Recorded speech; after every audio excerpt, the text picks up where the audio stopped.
रक्त है ना। ब्लड या रुधिर या रक्त क्या कहते हैं? ब्लड या रुधिर या रक्त है ना। ब्लड या रुधिर या रक्त, समझ रहे हैं ना। अब सबसे पहली बात है कि ब्लड है क्या? ब्लड है क्या?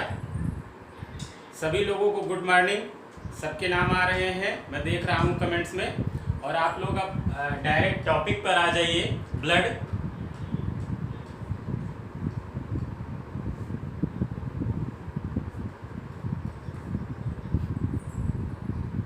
ठीक है भाई, आप केवल यहाँ फोकस करिए अपनी स्टडी पर, है ना। इसकी एक परिभाषा ये है कि रक्त क्या है? तरल संयोजी ऊतक है, लिक्विड कनेक्टिव टिश्यू। तरल संयोजी ऊतक है। ब्लड क्या है? लिक्विड कनेक्टिव टिश्यू है ना। ब्लड क्या होता है? लिक्विड कनेक्टिव टिश्यू है, तरल संयोजी ऊतक है। आपको पता होना चाहिए कि ऊतक होता क्या है ना।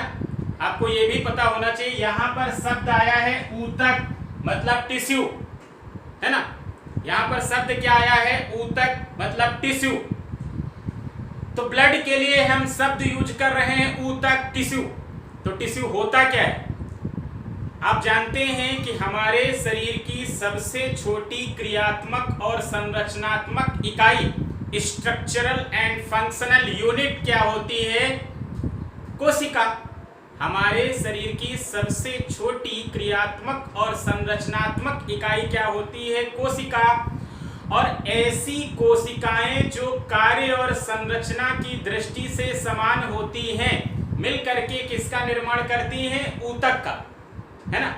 ऐसी कोशिकाएं जो कार्य और संरचना की दृष्टि से समान होती हैं, मिलकर के किसका निर्माण करती हैं? ऊतक का। तो जाहिर सी बात है, ब्लड के लिए अगर हम ऊतक शब्द का प्रयोग कर रहे हैं तो इसमें क्या होगा? सेल्स जरूर होंगी, सेल्स जरूर होंगी। आप जानते भी हैं कि ब्लड में क्या होती है? आरबीसी, डब्ल्यूबीसी और प्लेटलेट्स।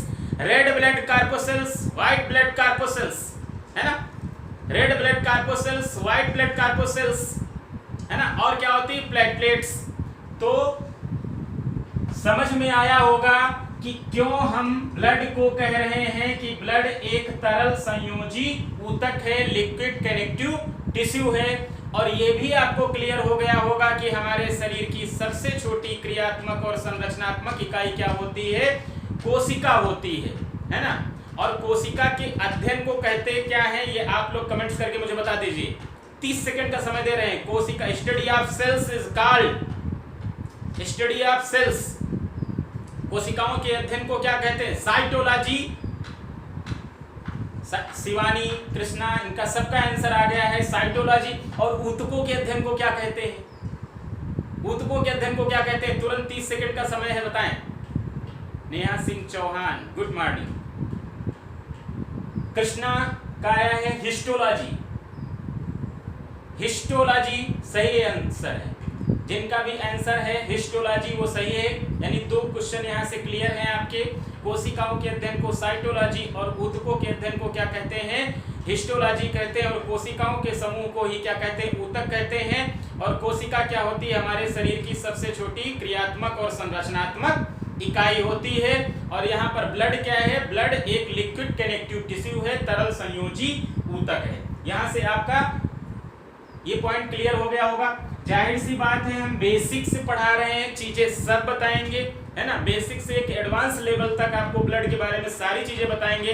और आप चाहें तो आप नोट भी कर सकते हैं। कुछ इस तरह से हम बताएंगे, सिर्फ ऑफलाइन की तरह क्लास आपकी चलेगी। कोई दिक्कत आपको आने वाली नहीं है। पढ़ने के बाद सारी चीजें आपको याद हो जाएंगी, ये भरोसा रखिए। अब देखिए, आपको ये पता है कि ब्लड का रंग कैसा होता है? तो लाल होता है। क्यों होता है ये भी आपको पता है, क्योंकि ब्लड में क्या होता है? आरबीसी, आरबीसी में क्या होता है? हीमोग्लोबिन, हीमोग्लोबिन में हीम क्या होता है? पिगमेंट, और ग्लोबिन क्या होता है? प्रोटीन। उसी हीम पिगमेंट के कारण रुधिर का रंग कैसा होता है? लाल होता है ना। मैंने क्या बताया कि ब्लड में क्या? आरबीसी, आरबीसी में क्या? हीमोग्लोबिन, हीमोग्लोबिन में हीम क्या होता है? पिगमेंट, और उसी हीम पिगमेंट के कारण क्या होता है? रुधिर का रंग लाल होता है। एक एक पॉइंट क्लियर रखिएगा और समझ में सब आएगा। ये कैसा होता है, आप चाहें तो नोट करते चलिए, बिल्कुल ऑफलाइन की तरह ही क्लास रहेगी, कोई दिक्कत आपको आने वाली नहीं। देखिए चिपचिपा सा होता है, कैसा होता है, चिपचिपा सा होता है, लाल रंग का होता है, चिपचिपा सा होता है, लेकिन आप देखेंगे कि जल से कुछ भारी होता है ना। जल से क्या होता है, कुछ भारी होता है, जैसे पानी की तरह बिल्कुल नहीं होता है, पानी से कुछ भारी होता है। तो क्या कह सकते हैं, जल से कुछ भारी होता है, जल से कुछ भारी होता है ना, जल से कुछ भारी होता है। अब आपको ये भी पता होना चाहिए कि ब्लड का पीएच कितना होता है, तो आप जानते हैं 7.4। ब्लड का पीएच कितना होता है, 7.4। ब्लड का पीएच कितना होता है, 7.4। और पीएच का फुल फॉर्म क्या होता है, पोटेंशियल ऑफ हाइड्रोजन। पीएच का फुल फॉर्म क्या होता है, पोटेंशियल ऑफ हाइड्रोजन। अब ये भी याद रखिएगा, पीएच का full form potential of hydrogen. और अगर आपसे ये पूछा जाए कि पीएच पैमाने की खोज किसने किया, अगर पीएच शब्द आ गया है तो सारी चीजें यहाँ पीएच से भी रिलेटेड क्लियर होनी चाहिए। पीएच ब्लड का 7.4 है ना, और पीएच का फुल फॉर्म क्या होता है, पोटेंशियल ऑफ हाइड्रोजन। क्या होता है, पोटेंशियल ऑफ हाइड्रोजन, है ना। और इस पीएच पैमाने की खोज किसने किया था, तो आप क्या बताएंगे, सोरेनसन ने किया था। पीएच पैमाने की खोज किसने किया था, सोरेनसन ने किया था। अगर पीएच 7 होता है तो कैसा होता है, उदासीन होता है। अगर पीएच 7 होता है तो कैसा होता है, उदासीन होता है। अगर पीएच 7 से अधिक होता है तो कैसा होता है, क्षारीय होता है, यानी बेसिक नेचर रखता है। और अगर पीएच 7 से कम होता है तो कैसा होता है, एसिडिक होता है, मतलब अम्लीय होता है। कृष्णा का एक कमेंट्स भी आया है कि सोरेनसन ने पीएच पैमाने की खोज किया था, है ना। शिवानी भी बता रही हैं कि पीएच अगर 7 से कम है तो कैसा होगा, एसिडिक, और 7 से अगर अधिक होगा तो कैसा होगा बेसिक, मतलब क्षारीय होगा। कैसा होगा, क्षारीय होगा। तो आपको ये पता हो गया कि ब्लड का पीएच कितना है, 7.4। इससे ये क्लियर हो गया कि ब्लड कैसा होता है, क्षारीय होता है, लेकिन हल्का सा क्षारीय होता है। ब्लड कैसा होता है, हल्का सा क्षारीय होता है ना। तो 4-5 पॉइंट आपके क्लियर। ब्लड क्या है, तरल संयोजी ऊतक है, लाल रंग का होता है, चिपचिपा होता है, जल से कुछ भारी होता है, पीएच 7.4 होता है, और हल्का सा क्षारीय होता है। ये भी याद रखिएगा, अगर आपसे पूछा जाए कि ब्लड पारदर्शी होता है कि अपारदर्शी। अंजलि कह रही है बहुत दिन के बाद आप दिखे हैं। हाँ, ये कोरोना काल की वजह से हम लोग नहीं मिल पा रहे थे, अब होती रहेगी मुलाकात, है ना। यहाँ पर आप क्या, आपसे मैंने क्या पूछा है कि ब्लड कैसा होता है, पारदर्शी होता है कि अपारदर्शी होता है।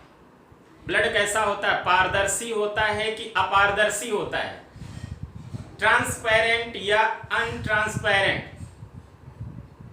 अवनीश का आंसर आ गया अपारदर्शी, और बहुत ही सही आंसर है, ब्लड कैसा होता है, अपारदर्शी होता है, अनट्रांसपेरेंट, है ना। कैसा होता है, अपारदर्शी होता है।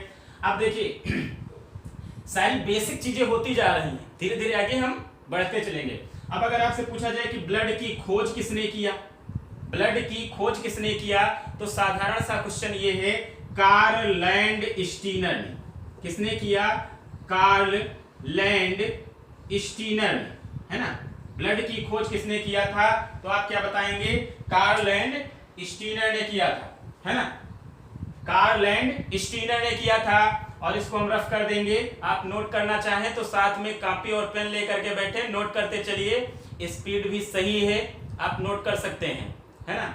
किसने किया, कार्ल लैंड स्टीनर ने किया। एक बार फिर सुन लीजिए, ब्लड को ही रुधिर या रक्त कहते हैं, और ये क्या है, तरल संयोजी ऊतक है, लिक्विड कनेक्टिव टिश्यू है, लाल रंग का होता है, चिपचिपा सा होता है, जल से कुछ भारी होता है, पीएच 7.4 होता है। पीएच पैमाने की खोज सोरेनसन ने किया था, हल्का सा क्षारीय होता है ना। पीएच का full form potential of hydrogen होता है, अपारदर्शी होता है, समझ रहे हैं ना। और खोज किसने किया, कार्ल लैंड स्टीनर ने किया। नेक्स्ट देखिए इसका फैक्ट क्या होगा, बहुत ही जबरदस्त। आपसे क्वेश्चन क्या पूछा जाएगा कि मानव शरीर में रक्त की मात्रा लगभग शरीर के भार का कितने प्रतिशत होती है ना। मानव शरीर में रक्त की मात्रा शरीर के भार का कितने प्रतिशत, पीसीएस में क्वेश्चन ये पूछा गया है। पीसीएस में क्वेश्चन पूछा गया, रेलवे में भी कई बार ये क्वेश्चन पूछा गया है कि मानव शरीर में उसके भार का कितने प्रतिशत ब्लड होता है।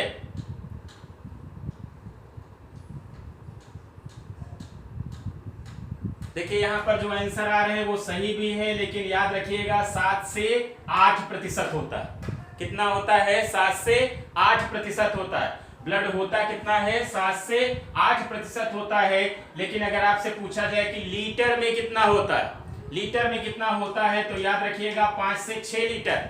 और मान लीजिए अगर विकल्प में दिया गया हो अब मेरा एक क्वेश्चन सुनिए जो पीसीएस में आपसे पूछा भी गया है, रेलवे में भी पूछा गया है कि मानव शरीर में एक स्वस्थ मनुष्य की हम बात कर रहे हैं, बीमार व्यक्ति की बात नहीं कर रहे हैं, ये भी याद रखिएगा। एक स्वस्थ मनुष्य में लगभग कितने लीटर रक्त पाया जाता है, और उसमें विकल्प में था 5, 6 और 4 और 8।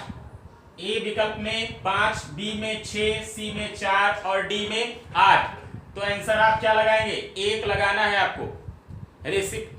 ऋषभ भारती बता रहे हैं 6, अतुल कुल मिलाकर के आप लोग 5 और 6 में कंफ्यूज हुए हैं, लेकिन सही आंसर क्या है? आयोग ने माना था 5 लीटर, है ना। याद रखिएगा 5 लीटर आयोग ने सही आंसर माना था। 5 से 6 लीटर पाया जाता है, लेकिन आयोग ने सही आंसर क्या माना था? 5 लीटर माना था। अब देखिए आपने अभी बता दिया था कि ब्लड की खोज किसने किया, तो आपने बताया कार्ल स्टीनर ने किया। लेकिन आपसे अगर पूछा जाए कि ब्लड सर्कुलेशन या रक्त परिसंचरण की खोज किसने किया था, तो आप क्या बताएंगे? विलियम हार्वे ने। रक्त परिसंचरण की खोज विलियम हार्वे ने किया था। और किसमें किया था, तो क्या बताएंगे? घोड़े में किया था। रक्त परिसंचरण की खोज विलियम हार्वे ने किया था, और किसमें किया था, तो आप क्या बताएंगे? घोड़े में किया था। एक चीज और याद रखिएगा कि पुरुषों की अपेक्षा महिलाओं में लगभग आधा लीटर रक्त कम पाया जाता है। ऑन एवरेज पुरुषों की अपेक्षा महिलाओं में लगभग आधा लीटर रक्त क्या होता है? कम पाया जाता है। और जैसे मैंने आपसे पूछा था कि कोशिका के अध्ययन को क्या कहते हैं? साइटोलॉजी। ऊतकों के अध्ययन को क्या कहते हैं? हिस्टोलॉजी। जैसे कोशिका के अध्ययन को क्या कहते हैं? साइटोलॉजी। और ऊतकों के अध्ययन को क्या कहते हैं? हिस्टोलॉजी। वैसे रक्त के अध्ययन को क्या कहते हैं आपको बताना है। ब्लड के अध्ययन को study of blood is called. Answer करिए फटाफट आप लोग।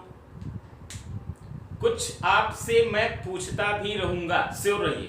जो मेरी आदत में शुमार है चलूंगा उसी तरीके से, जिससे आपको क्लिक करेगा और चीजें याद हो जाएंगी। बेहतर तरीका यही होता है कि क्वेश्चन भी आपसे कुछ पूछे जाएं और आप लोग आंसर भी कर रहे हैं सभी लोग। सही आंसर है हिमेटोलॉजी। रक्त के अध्ययन को क्या कहते हैं? हिमेटोलॉजी। क्या कहते हैं? हिमेटोलॉजी। रक्त के अध्ययन को क्या कहते हैं? हिमेटोलॉजी। अब अगर यहीं पर हम आपसे पूछ लें कि ब्लड में क्या होता है? आरबीसी, और आरबीसी की संख्या किससे काउंट करते हैं? रक्त में क्या होता है? आरबीसी, और आरबीसी की संख्या हम काउंट किससे करते हैं?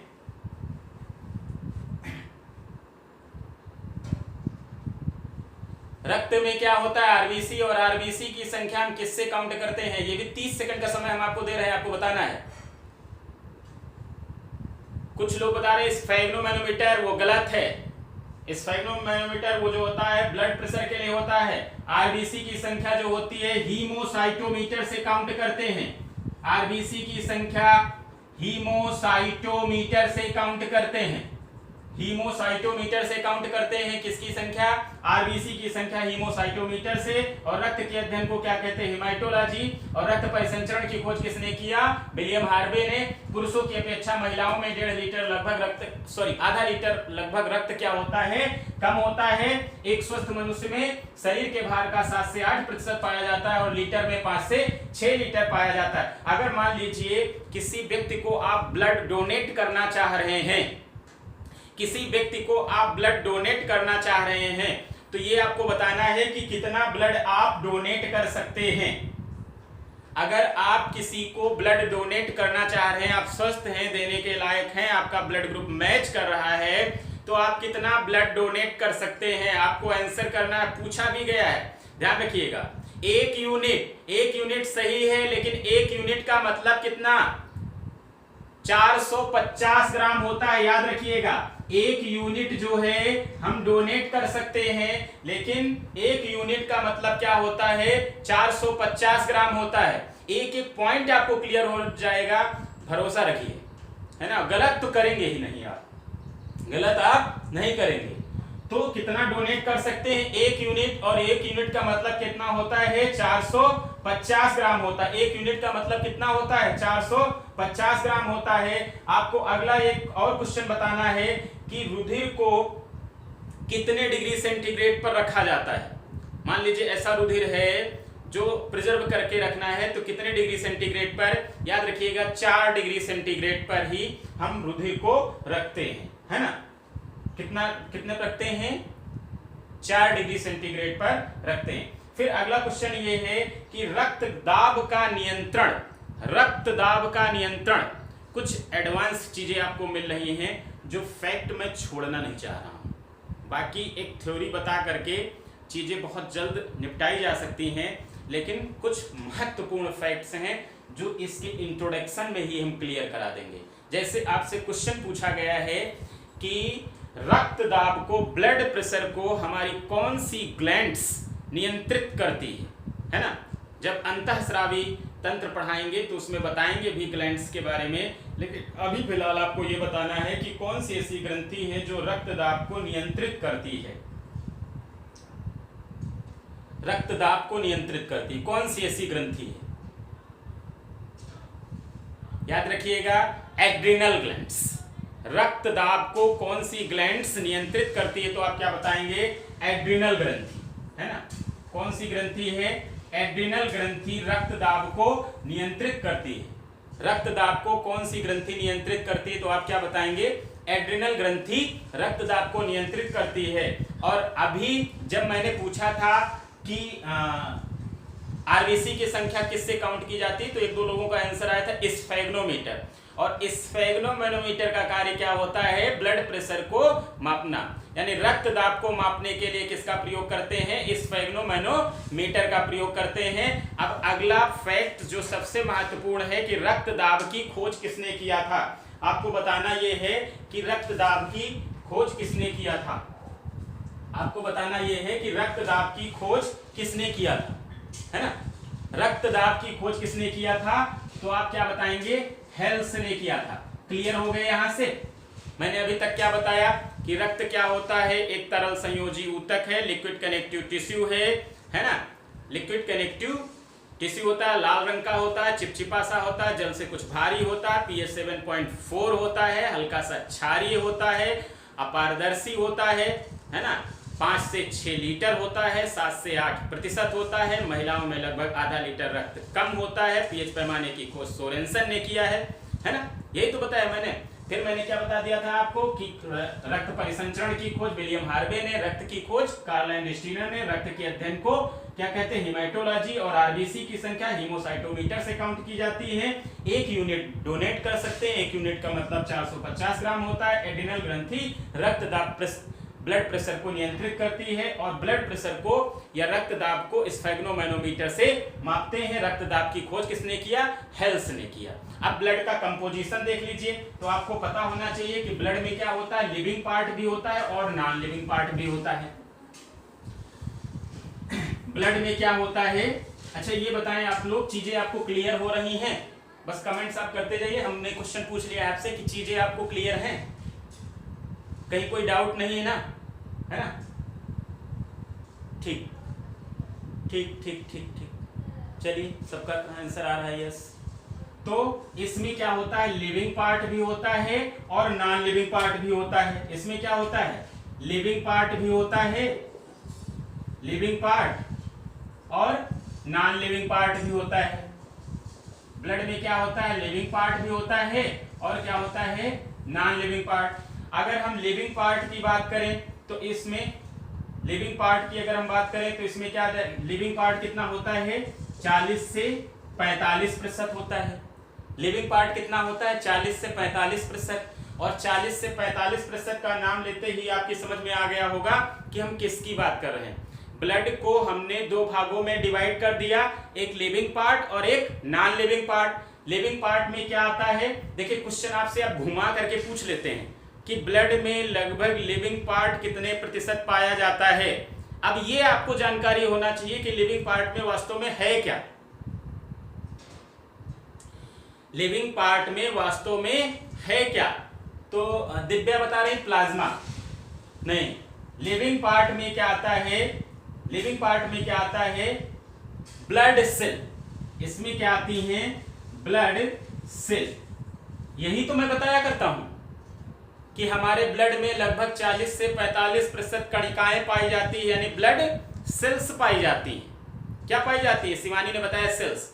क्या पाई जाती हैं? ब्लड सेल्स पाई जाती हैं। हमारे ब्लड में 40 से 45% क्या होती हैं? ब्लड सेल्स होती हैं, है ना। यही क्या होती है? Living part. अब बचा कितना? 55 से 60%। और 55 से 60% क्या होता है? Non living part. और ये क्या हो जाएगा? जाहिर सी बात है क्या हो जाएगा? प्लाज्मा। लिविंग पार्ट में ब्लड सेल्स आती हैं, नॉन लिविंग पार्ट में क्या आता है? प्लाज्मा आता है। लिविंग पार्ट कितना होता है? 40 से 45%। और नॉन लिविंग पार्ट कितना होता है? 55 से 60% होता है ना। और 55 से 60% में क्या है? प्लाज्मा। और 40 से 45% में क्या है? कणिकाएं। आपको पता होना चाहिए कि कणिकाएं कितने प्रकार की होती हैं। तो 3 प्रकार की। कौन कौन सी? एक हो जाएगी आरबीसी, फिर क्या हो जाएगी? डब्ल्यूबीसी, और तीसरी क्या हो जाएगी? प्लेटलेट्स, है ना। एक क्या हो जाएगी? आरबीसी, दूसरी क्या हो जाएगी? डब्ल्यूबीसी, और तीसरी क्या हो जाएगी? प्लेटलेट्स। तो ये सब किस में आता है? लिविंग पार्ट में। क्यों आता है? क्योंकि आपको पता है कि लिविंग के कैरेक्टर्स क्या होते हैं, है ना। लिविंग के कैरेक्टर जैसे सेल्स है, सेल्स के अंदर क्या होगा? न्यूक्लियस होगा, ये सारी चीजें होती हैं। तो ये क्या है? लिविंग पार्ट है। और प्लाज्मा क्या है? नॉन लिविंग पार्ट है। 55 से 60% होता है। एक चीज और याद रखिएगा कि ये जो लिविंग पार्ट होता है, ये पूछ लिया जाए कि सॉलिड फॉर्म में होता है कि लिक्विड फॉर्म में, तो ये कैसा होता है? सॉलिड फॉर्म में होता है। केवल अगर आपसे सिर्फ और सिर्फ ये क्वेश्चन पूछ लिया जाए कि ये जो लिविंग पार्ट होता है ये सॉलिड फॉर्म में होता है, थोड़ा देखिए स्टैंडर्ड मैंने बढ़ाया है ना।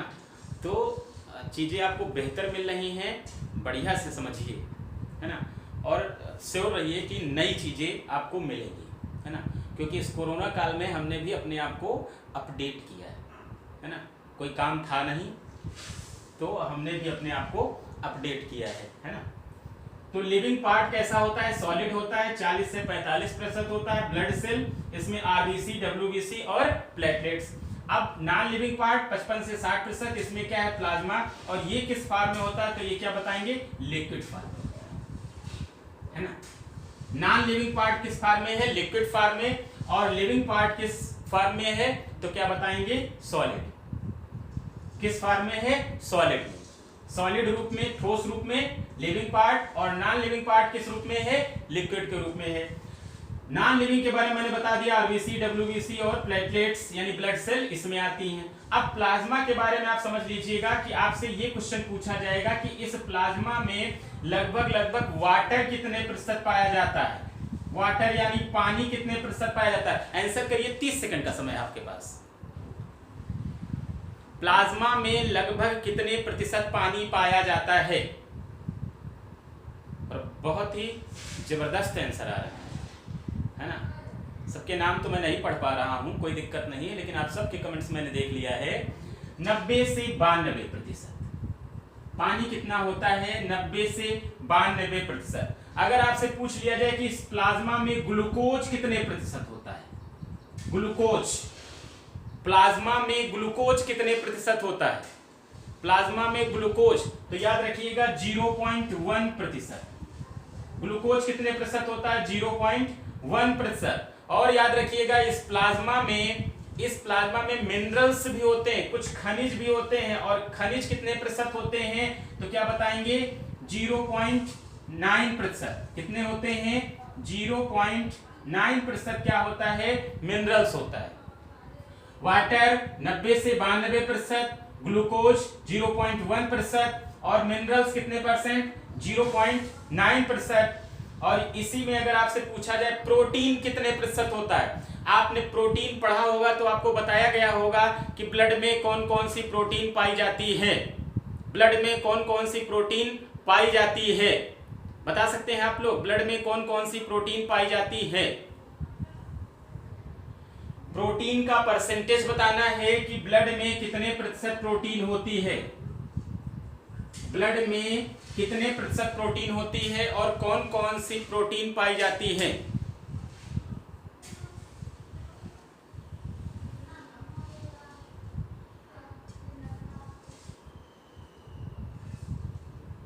लगभग ठीक ही आंसर आ रहे हैं, थोड़ा कंफ्यूज मत होइएगा। याद रखिएगा प्रोटीन का जो परसेंटेज होता है वो 7% होता है, 7% प्रोटीन पाया जाता है। और जैसे मैंने बताया ना हीमोग्लोबिन है ना, तो हीम क्या? पिगमेंट, ग्लोबिन क्या? प्रोटीन है ना, ग्लोबिन क्या होता है? प्रोटीन। तो एक प्रोटीन कौन सा पाया जाता है? ग्लोबिन। एंटीजन और एंटीबॉडी भी एक प्रकार के प्रोटीन ही कह सकते हैं, है ना। और साथ में आपको पता होना चाहिए जैसे फाइब्रिनोजन है ना, फाइब्रिनोजन प्रोटीन भी पाई जाती है ना, ग्लोबिन प्रोटीन पाई जाती है। तो इस प्रकार के प्रोटीन पाए जाते हैं और परसेंटेज में कितना होता है? 7%। जैसे एल्ब्यूमिन, ग्लोबिन, फाइब्रिनोजन, प्रोथ्रोम्बिन, कौन कौन सी प्रोटीन हो जाएंगी? एक हो जाएगी एल्ब्यूमिन, कौन सी प्रोटीन? एल्ब्यूमिन है ना। फिर कौन सी हो जाएगी? ग्लोबिन, कौन सी प्रोटीन? ग्लोबिन। अगला कौन सी है? फाइब्रिनोजन, फाइब्रिनोजन प्रोटीन है ना, कौन सी प्रोटीन? फाइब्रिनोजन। और कौन सी हो जाएगी? प्रोथ्रोम्बिन, कौन सी? प्रोथ्रोम्बिन। और कौन सी प्रोटीन पाई जाएगी? इसके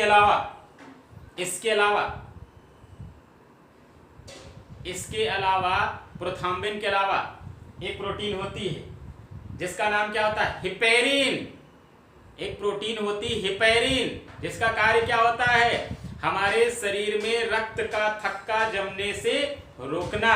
हिपेरिन का कार्य क्या होता है? हमारे शरीर में रक्त का थक्का जमने से रोकना, है ना। हिपेरिन क्या करता है? हमारे शरीर में रक्त का थक्का जमने से रोकता है। मुझे लगता है ये दोनों चीजें आपको क्लियर हो गई होंगी। 1-2 मिनट में फिर से निकाल कर लीजिएगा, रिवीजन कर लीजिएगा। लिविंग ब्लड को 2 भागों में हमने डिवाइड कर दिया, एक लिविंग पार्ट और दूसरा क्या हो गया? Non living part. Living part कितने प्रतिशत होता है? 40 से 45%। और नॉन लिविंग पार्ट 55 से 60%। लिविंग पार्ट में क्या आता है? Blood cell. Non living part में क्या आता है? प्लाज्मा। लिविंग पार्ट कैसा होता है? सॉलिड। और नॉन लिविंग पार्ट कैसा होता है? लिक्विड। ब्लड सेल्स में क्या आती है? आरबीसी, डब्ल्यूबीसी और प्लेटलेट्स। प्लाज्मा में पानी कितने प्रतिशत? 90 से 92%। ग्लूकोज कितना? 0.1%। और साथ में मिनरल्स कितना? 0.9%। प्रोटीन कितना? 7% होता है। और इसमें जो प्रोटीन पाई जाती है वो कौन कौन सी है? एल्ब्यूमिन है, ग्लोबिन है, फाइब्रिनोजन है, प्रोथ्रोम्बिन है। और अगला प्रोटीन मैंने आपको क्या बता दिया था? हिपेरिन प्रोटीन पाया जाता है। और हिपेरिन प्रोटीन का कार्य क्या होता है?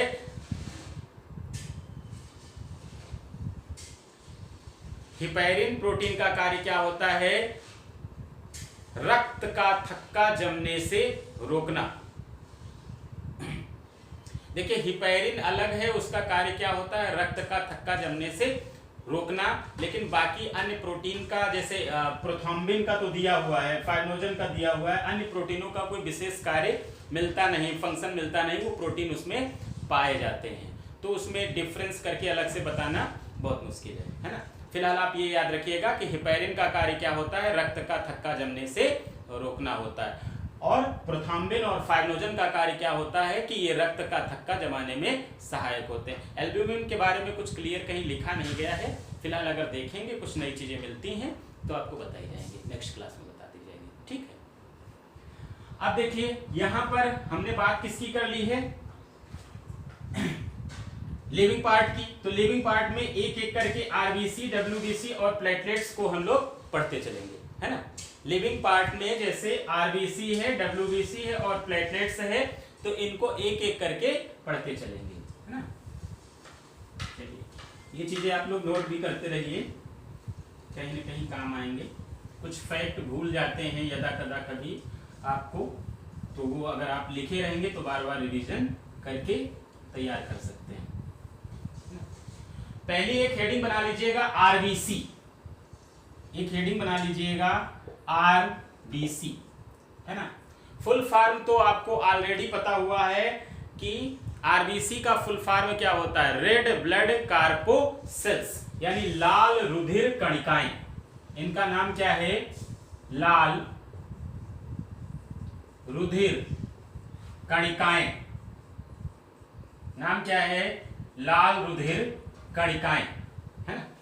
आरबीसी का फुल फॉर्म क्या हो जाएगा, रेड ब्लड कार्पोसेल्स या लाल रुधिर कणिकाएं। आरबीसी का फुल फॉर्म क्या है, रेड ब्लड कार्पोसेल्स या लाल रुधिर कणिकाएं। अब आपको कमेंट्स करके ये बताना है कि इनका दूसरा नाम क्या होता है। लाल रुधिर कणिकाओं का, रेड ब्लड कार्पोसेल्स का एक अन्य नाम क्या है, तो आपको बताना है। इनका नाम क्या होता है, इरिथ्रोसाइट। नाम क्या होता है, इरिथ्रोसाइट। और आपने देखा होगा ये क्वेश्चन आपसे पूछा गया है कि इरिथ्रोसाइट किसका नाम है, तो किसका होता है, लाल रुधिर कणिकाओं का, है ना। इनका अन्य नाम क्या है, लाल रुधिर कणिकाएं। अन्य नाम क्या होता है, लाल रुधिर कणिकाएं, है ना। थोड़ा पानी पी लीजिए यार।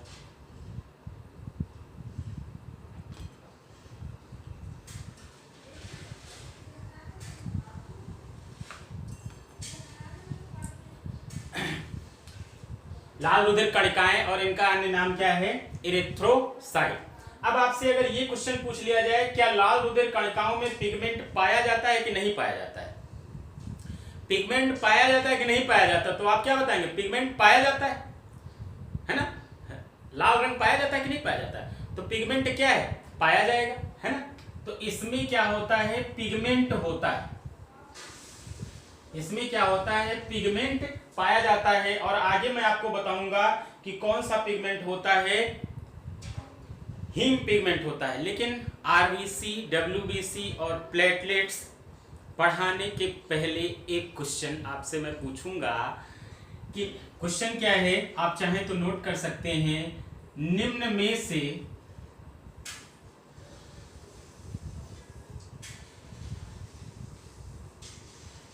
किससे डीएनए टेस्ट नहीं किया जा सकता है।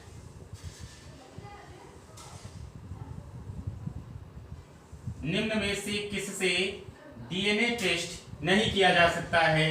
विकल्प ए में है आरबीसी, विकल्प बी में है डब्ल्यूबीसी और विकल्प सी में क्या है, बाल हेयर, और डी में क्या है, नन ऑफ दिस। आंसर करना है आपको।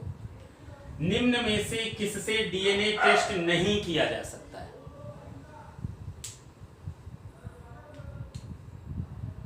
कुछ लोगों का आंसर सी आ रहा है, सी। कुछ लोगों का आंसर बी आ रहा है ना। डी भी आ रहा है, ए भी आ रहा है ना। ए भी आ रहा है, बी भी आ रहा है, सी भी आ रहा है, डी भी आ रहा है, लेकिन ज्यादातर बी आ रहा है। ज्यादातर आंसर क्या आ रहा है, बी, कि डब्ल्यूबीसी से हम डीएनए टेस्ट नहीं कर सकते हैं। ये आंसर आ रहा है, ज्यादातर लोगों का आंसर आ रहा है डब्ल्यूबीसी। अतुल शुक्ला बता दिए हैं ए। कोई अंशुमान सिंह कह रहे हैं कोई ऑप्शन नहीं बचा है, तो हम क्या बता दे रहे हैं, डी बता दे रहे हैं। ठीक है। अब यहां पर सुन लीजिए कि डीएनए होता कहां है। जैसे सेल होती है, सेल के अंदर क्या होता है, न्यूक्लियस सेल होती है ना, अब सोचिए जैसे क्या होती है, सेल होती है कोशिका, और कोशिका के अंदर क्या होता है, न्यूक्लियस, और इसी न्यूक्लियस में क्या होता है, डीएनए। न्यूक्लियस में क्या होता है, डीएनए। कोशिका के अंदर क्या, न्यूक्लियस के अंदर क्या होता है, डीएनए। तो जब डीएनए होगा तभी तो डीएनए टेस्ट करेंगे, ये तो क्लियर। जब डीएनए भाई होगा तभी तो हम डीएनए टेस्ट करेंगे, है ना। याद रखिएगा, आरबीसी में न्यूक्लियस ही नहीं, आरबीसी में क्या होता है, न्यूक्लियस ही नहीं। और जब न्यूक्लियस नहीं है तो डीएनए कहां से आ जाएगा। जब न्यूक्लियस नहीं तो डीएनए नहीं, तो डीएनए टेस्ट नहीं कर सकते हैं। डब्ल्यूबीसी में न्यूक्लियस होता है तो डीएनए भी होता है, डीएनए टेस्ट कर सकते हैं। और बाल से तो बहुत अच्छा डीएनए टेस्ट होता है। आपने सुना होगा, तमाम मूवी या देखिए प्रोग्राम आते रहते हैं, उसमें बताते रहते हैं बाल मिल गया, कुछ मिल गया, उससे डीएनए टेस्ट कर लेंगे। बाल से तो बहुत अच्छा डीएनए टेस्ट होता है। सीआईडी में देख लीजिए, बहुत अच्छे से याद है आपको। तो डब्ल्यूबीसी में न्यूक्लियस होता है, इसलिए इससे डीएनए टेस्ट कर सकते हैं, बाल से भी डीएनए टेस्ट कर सकते हैं। लेकिन आरबीसी में न्यूक्लियस नहीं होता है, इसलिए इससे डीएनए टेस्ट नहीं कर सकते हैं। तो आपका एक पॉइंट बहुत अच्छे से क्लियर हो गया है कि आरबीसी में न्यूक्लियस नहीं पाया जाता है। आरबीसी में न्यूक्लियस नहीं पाया जाता है। पिगमेंट पाया जाता है लेकिन न्यूक्लियस नहीं पाया जाता है। और इसका रंग कैसा होता है आरबीसी का, तो आप देखेंगे लाल होता है, क्योंकि इसमें क्या होता है, हीमोग्लोबिन। इसमें क्या होता है, हीमोग्लोबिन। और हीमोग्लोबिन में हीम क्या होता है, पिगमेंट। और इसी हीम पिगमेंट के कारण रुधिर का भी रंग लाल होता है, और आरबीसी का रंग भी कैसा होता है, लाल होता है। आरबीसी का रंग भी कैसा होता है, लाल होता है। अगर पूछा जाए हीमोग्लोबिन का कार्य क्या होता है, अगर आपसे ये पूछा जाए हीमोग्लोबिन का कार्य क्या होता है ना, हीमोग्लोबिन का कार्य क्या होता है,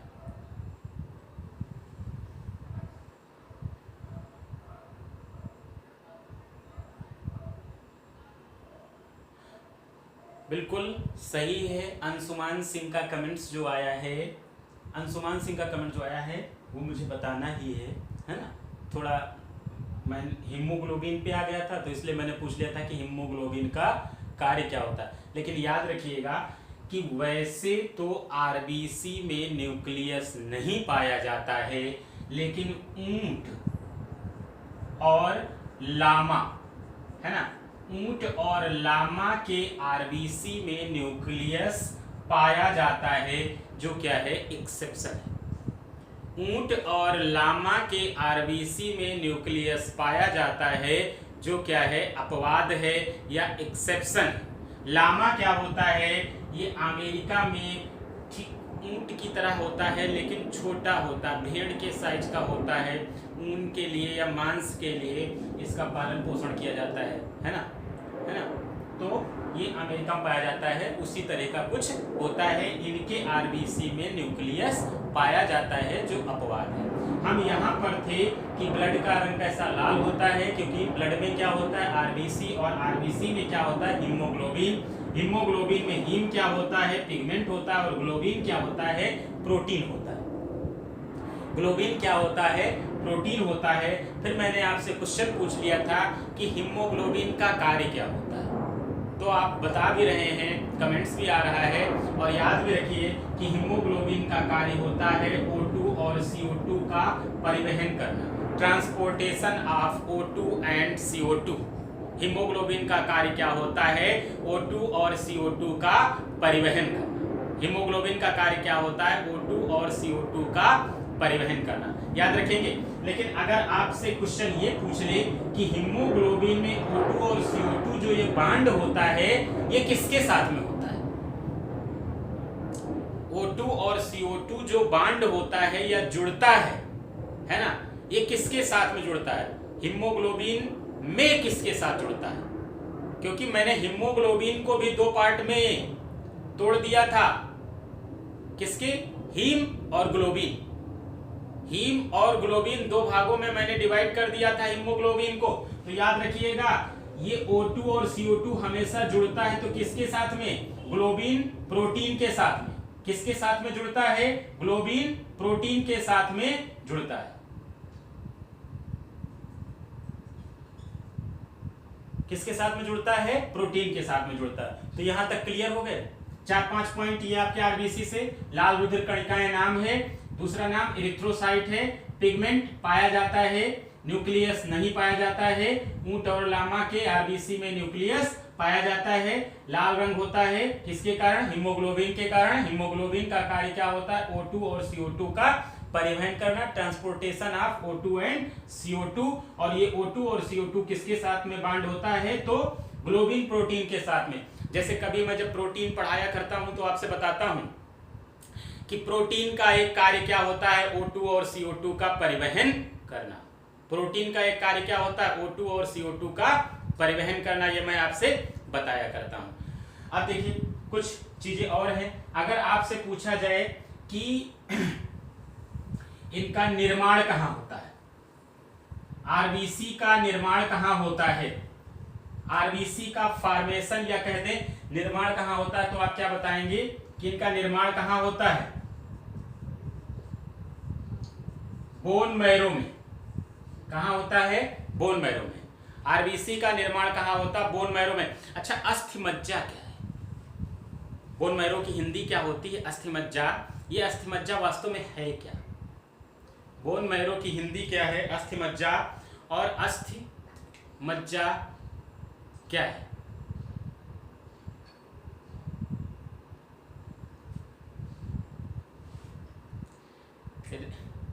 अंशुमान सिंह कह रहे हैं हड्डी के अंदर का माल। क्या शब्द यूज कर रहे हैं आप? ऋषभ भारती, रीढ़ की हड्डी, रीढ़ की हड्डी, बैकबोन, ये आंसर आ रहे हैं। देखिए जो हमारी अस्थियां होती हैं, बोन्स होती हैं, उनके बीच में भरा हुआ एक तरल पदार्थ, अस्थियों के बीच में भरा हुआ एक तरल पदार्थ, लिक्विड मटेरियल, अस्थियों के बीच में भरा हुआ एक तरल पदार्थ होता है बोन मैरो।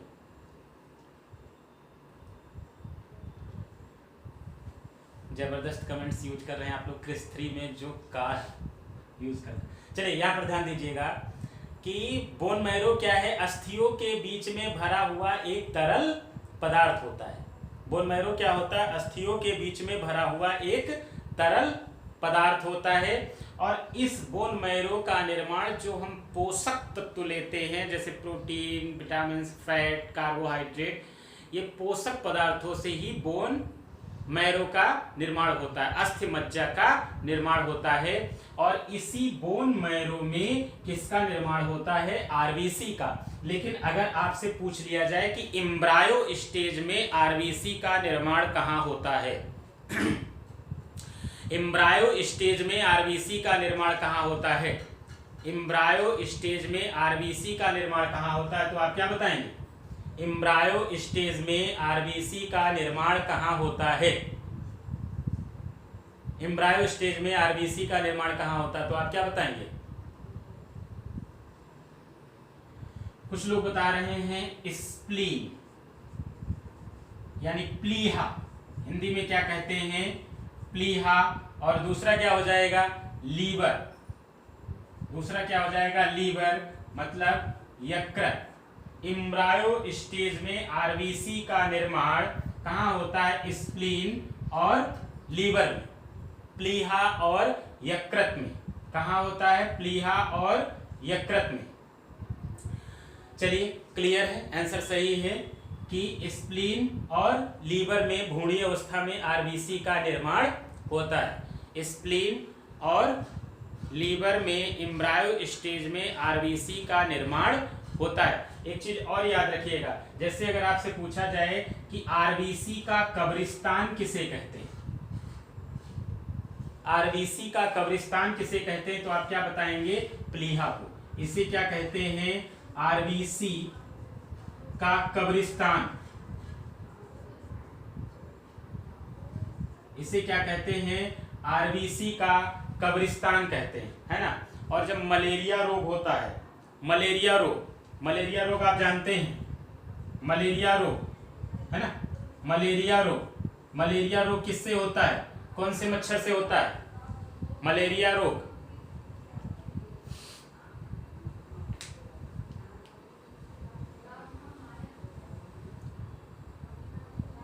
मलेरिया रोग जो होता है वो मादा एनाफ्लीस से होता है। किससे होता है? मादा एनाफ्लीस। किससे होता है? मादा एनाफ्लीस से होता है ना। और मादा एनाफ्लीस से क्या होता है? मलेरिया रोग। और मलेरिया रोग से प्रभावित होने वाला भी अंग कौन सा है? स्प्लीन या प्लीहा। तो प्लीहा के बारे में 2-3 पॉइंट।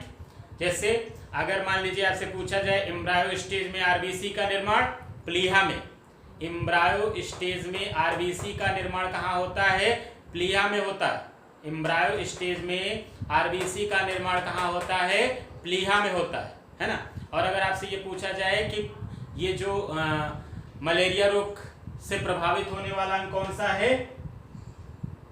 मलेरिया रोग से प्रभावित होने वाला अंग कौन सा है? स्प्लीन या प्लीहा।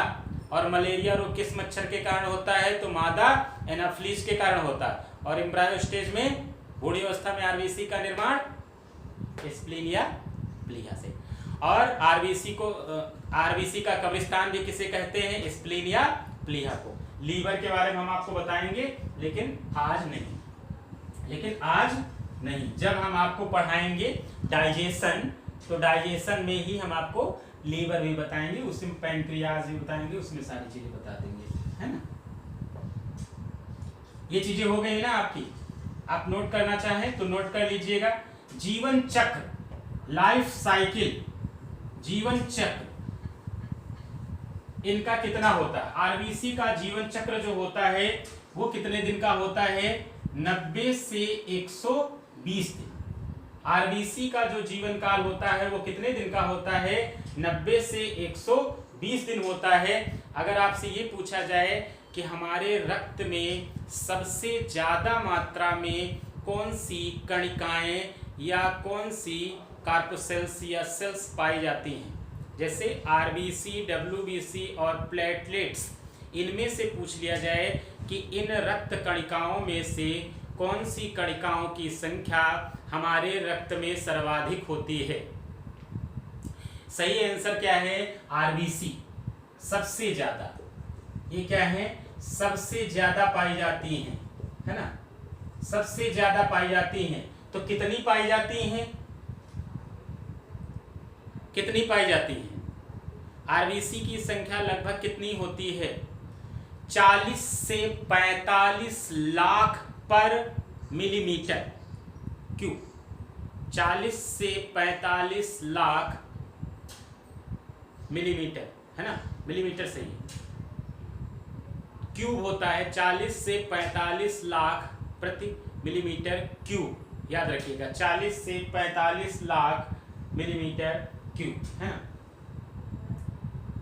अब अगर आपसे ये पूछा जाए कि अगर आरबीसी की मात्रा आपको बढ़ाना है तो इसके निर्माण के लिए कौन कौन से आप पदार्थ खाएं जिससे आपके आरबीसी की संख्या बढ़ जाए? कौन कौन से पदार्थ आपको खाना पड़ेगा जिससे आप में आरबीसी की संख्या बढ़ जाए?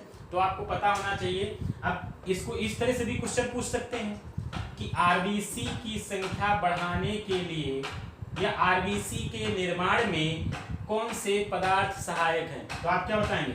जैसे एक चीज याद रखिएगा, जब विटामिन पढ़ाते हैं तो आपको बताते हैं कि आरबीसी के निर्माण में विटामिन B6 सहायक है। हम हमेशा बताते हैं B12 सहायक है। उसी विटामिन में आपको बताते हैं कि फोलिक एसिड भी आरबीसी के निर्माण में सहायक है। B6, B12, फोलिक एसिड, है ना, फोलिक एसिड। और साथ में हमेशा देखिए जब एनीमिया हो जाती, एनीमिया का मतलब क्या? खून की कमी। पालक, कुछ लोग बता रहे हैं पालक में आयरन होता है और आयरन क्या करता है? आरबीसी के निर्माण में सहायक होता है। बिल्कुल सही आंसर है आपका। कृष्णा का आंसर जो है वो एकदम सही है। तो B6, B12, फोलिक एसिड और साथ में हम क्या कह देंगे? आयरन, है ना।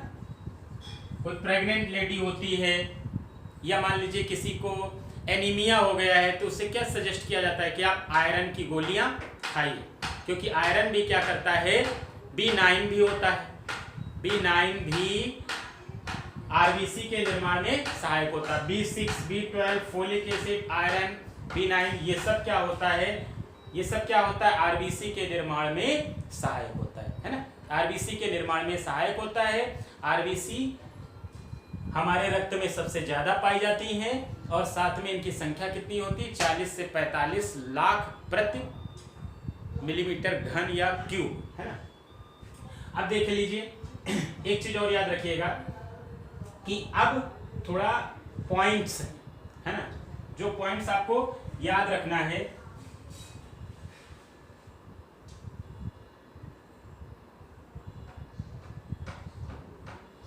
जैसे एक शब्द है थैलेसीमिया, एक शब्द क्या है, थैलेसीमिया। थैलेसीमिया क्या होता है, जो फैक्ट थे वो मैंने आपको क्लियर करा दिए हैं। कभी कभी आपसे ये पूछ लेते हैं कि थैलेसीमिया क्या है,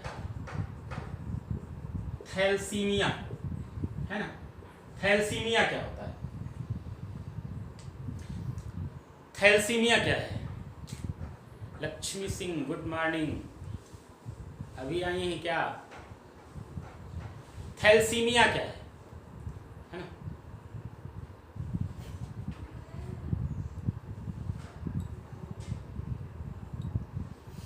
थैलेसीमिया क्या है आपको बताना है। ओके, ध्यान दीजिएगा, आरबीसी पढ़ा रहे हैं और आरबीसी में कुछ चीजें हम बता चुके हैं। हम आपसे पूछ रहे हैं थैलेसीमिया क्या है, याद रखिए थैलेसीमिया। चलिए कोई बात नहीं, नहीं पता है तो मैं तो बताने आया ही हूं। हाँ, शिवानी का आंसर है जेनेटिक, बिल्कुल सही। ये एक प्रकार का जेनेटिक रोग है, जेनेटिक रोग है, क्लियर है। अगर आपसे पूछ लिया जाए कि ये थैलेसीमिया कैसा रोग है तो जेनेटिक रोग है, आनुवांशिक रोग है, जेनेटिक रोग है, आनुवांशिक रोग है ना। थैलेसीमिया कैसा है, आनुवांशिक रोग है। थैलेसीमिया कैसा है, आनुवांशिक रोग है।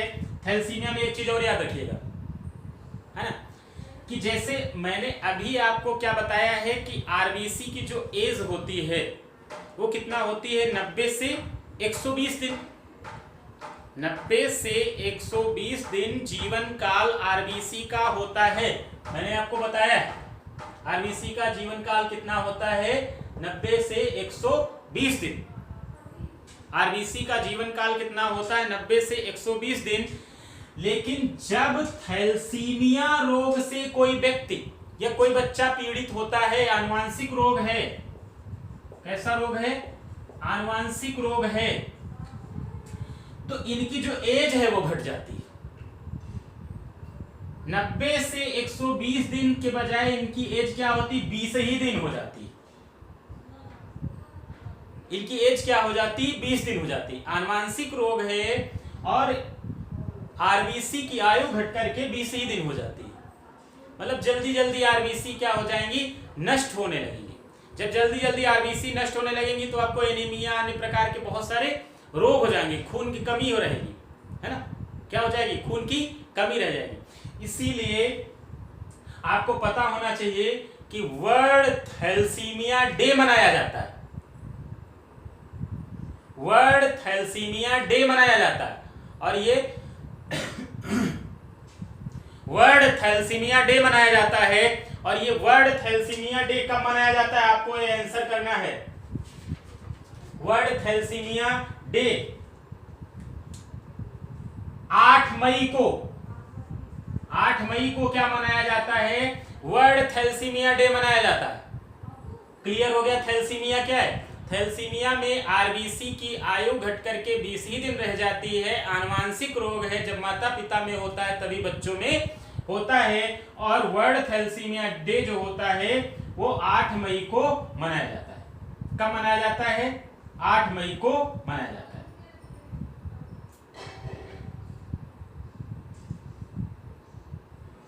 अगला एक हेडिंग बना लीजिएगा भैया, इसमें तो पूरा शरीर प्रभावित होने लगेगा, ब्लड की कमी तो हर जगह हो जाएगी। प्रियंका सिंह पूछ रही कौन सा अंग प्रभावित होता है, पूरा शरीर। जब ब्लड की कमी होगी तो पूरा शरीर प्रभावित होने लगेगा, है ना। इफेक्ट पड़ेगा। रामकृष्ण शुक्ला पूछ रहे हैं थैलेसीमिया क्या होता है। मैंने आपको बताया ना कि थैलेसीमिया एक प्रकार से आनुवांशिक रोग है जिसमें आरबीसी की जो एज होती है वो घट करके